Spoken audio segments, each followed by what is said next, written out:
in the 90-day challenge, I keep going back to this 90-day challenge thing, but in the 90-day challenge I did 2 years, whenever. Was it 2 years? Maybe 4 years ago. Wow, time flies. Good God from Zion.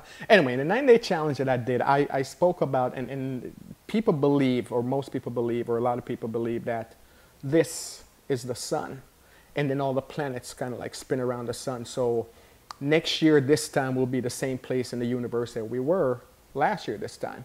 And it doesn't really work like that. And that's the idea that if you wrap your mind around it, you'll just realize how magnificent the time that we're living in. The sun is actually like a bullet projecting through the universe. And the gravitational pull from the sun is pulling all the planets with it. So the sun is moving through the universe at a very fast rate, at about 77,000 kilometers per hour, or about 45,000 miles, 44,000 miles per hour. So it's moving very rapidly. So since we started talking, we're thousands of miles someplace else in the universe since you started watching this video. Now, I want you to think of the whole analogy I'm going to give you. And there's a video that I saw to explain this. I'm trying to get my son to chop it up and put it on this video so you see it. So if you're seeing that animation, you know he did a good job. If you're not seeing it, it didn't work. So anyway, what I want you to point out is to think of the sun, the trajectory that we're going down, as this long corridor, right? And we've been going down this corridor, and like I said, the sun is moving at about 45,000 miles per hour, and it's dragging all the planets with it. So think of walking down this long corridor, but at the beginning of the corridor, a part of the corridor is just very, very dark. And that's where we're coming from, this dark area in the galaxy, dark area in the universe, where there was just so little light coming into the planet, relatively speaking, that most people were able to remain asleep. And you saw all the wars and all the isms and the schisms, and just life just wasn't working on the planet. The planet was just a very unloving, brutal place. As we're moving into this new energies, and we started coming to this other area of the planet, the galaxy rather, since around 2012. We've been doing it since the 80s, but we really came into it in around 2012. That's what the whole Mayan calendar was about.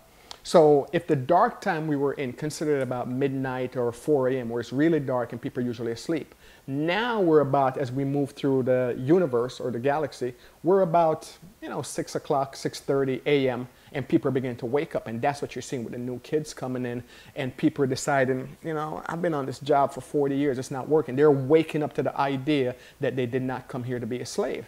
So if you're having new ideas, if you find yourself in life and you're just not liking where you are, you might want to examine or re-examine the ideas and your belief system, because you're waking up to something greater. You're waking up to the bigger, the larger part of you. And as you wake up to that part of you, it could be very fearful, or it could be a scary time, because the things that you've done and embraced all your life doesn't really work for you, because the thing that worked for you when you're sleeping doesn't really work when you're awake.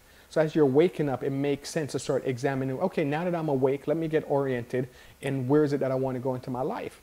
So, and the fact that there's a lot more light coming to the planet just means there's a lot more that's possible for you. There's a lot that can happen for you right now, and if you go with the energy and flow with the energy, and this right now that we're coming into is a very loving and supportive energy. The energy of selfishness and the energy of greed and all the old negative energy that was on the planet at one point, it's not really working anymore. And you see the people who are going down that path, they're having a hard time and they're struggling.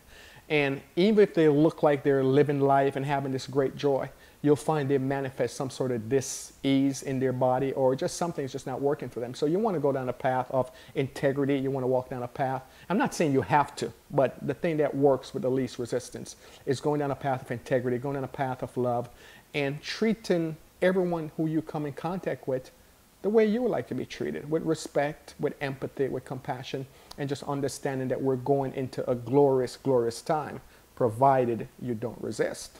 If you resist, you'll see. We'll talk tomorrow.